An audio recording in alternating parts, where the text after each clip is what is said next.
Right now, I need some help, man. To my channel, don't forget to hit that subscribe button and turn on those notification bells. If you're not new, welcome back. All right, hey guys, how y'all doing? Happy Monday, right?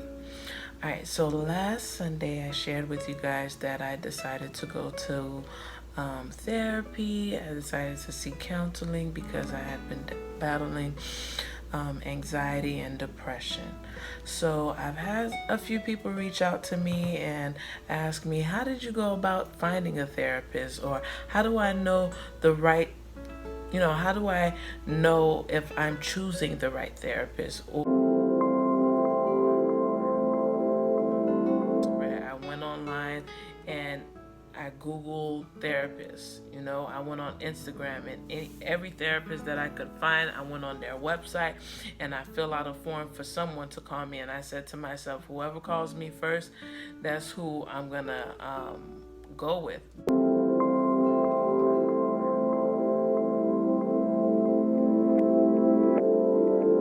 I had an emotional breakdown. I found myself just really like crying, like, oh my gosh, I'm really about to lose it with these kids. When you're a mom and you're a wife and you're a woman in ministry and you're in school like me and you're juggling so many things, it's hard for you to really realize like how much you're really doing until you're tired, right? So I just got to a point where I was really tired and I was extremely burnt out. I have to be honest. It had to be that. So I basically reached control, like I was losing control, and I just started crying.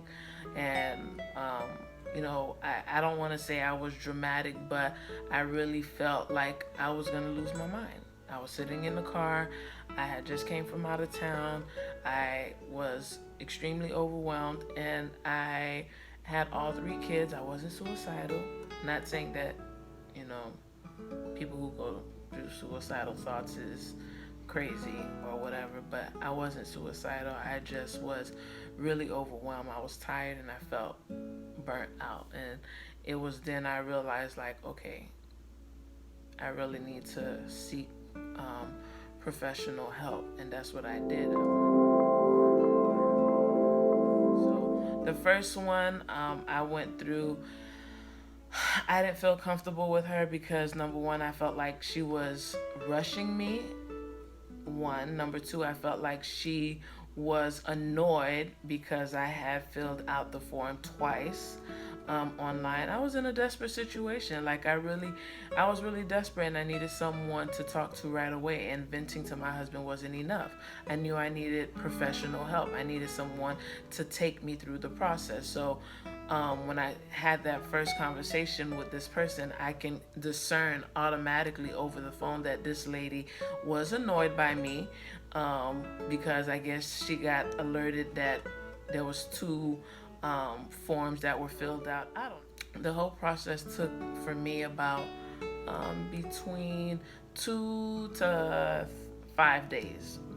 From me having my emotional breakdown, me searching for the right therapist, and for me actually starting a therapy session, right?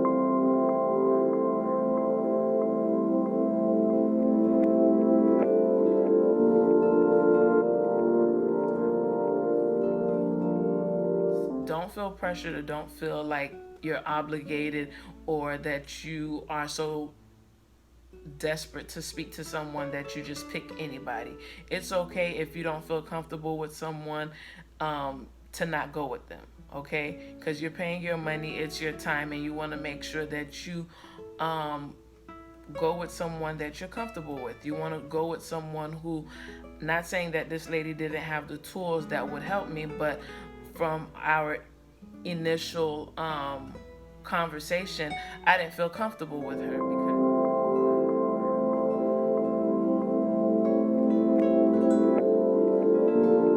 because someone referred me to this therapist. She was very nice, and she actually was very transparent with me. She told me that she experienced some of the same things that I experienced, so I automatically knew that, okay, yeah, this is the person that I want to speak with because they will understand me. She had 2 miscarriages like I did. She have 3 children like I do. She's married, she's a woman in ministry. So those things were important to me, and that's why I decided to go with her. So that's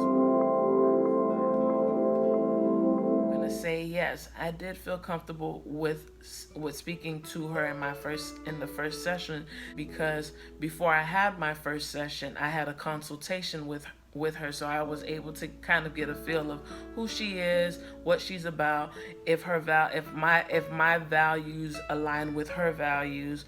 Not saying that that's a deal breaker if whatever, but I knew in that conversation, like I said, that this is the person that I wanted to continue with.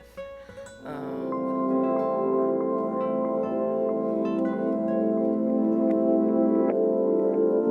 think in the Black community, it's like frowned upon, or kind of like, I don't know if I want to go to therapy because I don't want nobody to think I'm crazy, right?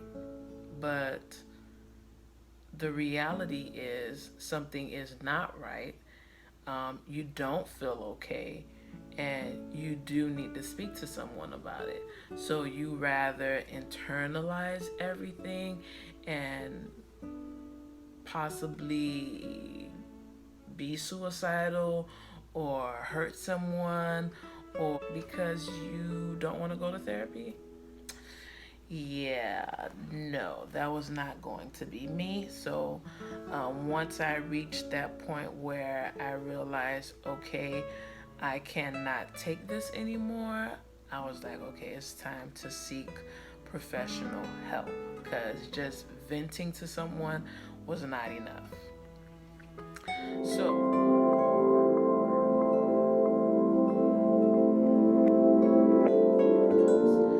I'm just sharing my experience, hoping that it will encourage someone. It will raise awareness that Black people do go through anxiety and depression. We do have self-esteem issues. We do have insecurities. It doesn't matter how old you are, how young you are. If you feel like whatever I'm sharing in my videos encourage you, please reach out to me. I remember being in my moment of despair, and I didn't have much people to tell me it was okay to not be okay.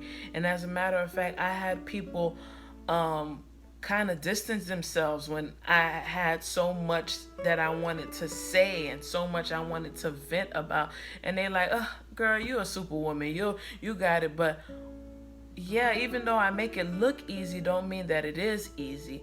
And even though it looks like I'm a superwoman, don't mean that I don't go through struggles. So I don't know. I'm just here to share my truth. I'm just here to share what God put on my heart. And I'm also here to share my testimony. If you enjoyed this video, please like, comment, turn on those notification bells. Be blessed, and I see you guys in another video. Bye.